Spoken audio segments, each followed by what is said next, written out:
सद्गुरू शंकर महाराजांनी समाधी घेतल्यानंतर आपल्या देहासोबत समाधीत या देवीचे निर्माल्य ठेवण्याची आज्ञा केली होती.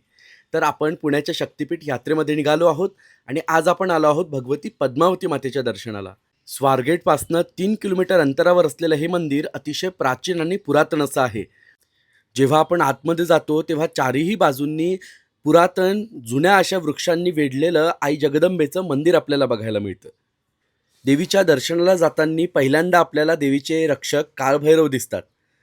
मुख्य मंदिराकडे वळल्यावर आपल्याला जुनं पुरातन असं आई भगवतीचं आई पद्मावतीचं मंदिर दिसतं, जे अनेक वृक्षांनी वेढलेलं आहे.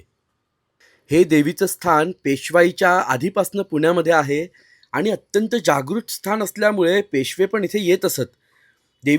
या मंदिराचा उल्लेख आपल्याला स्वामी आणि राऊ या ऐतिहासिक कादंबरीत पण वाचायला मिळतो.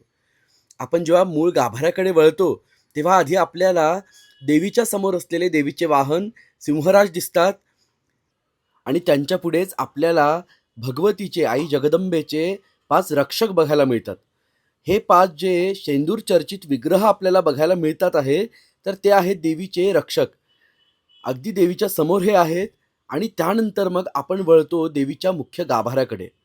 आई पद्मावतीचं हे मंदिर स्वयंभू असं आहे.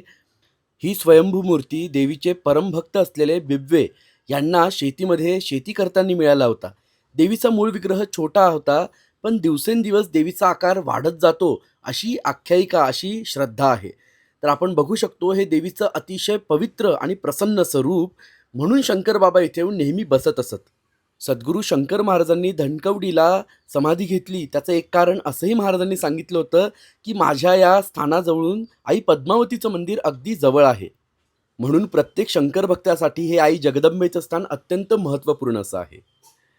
तर मित्रांनो, आपणही सहकुटुंब आई पद्मावतीच्या दर्शनाला नक्की या.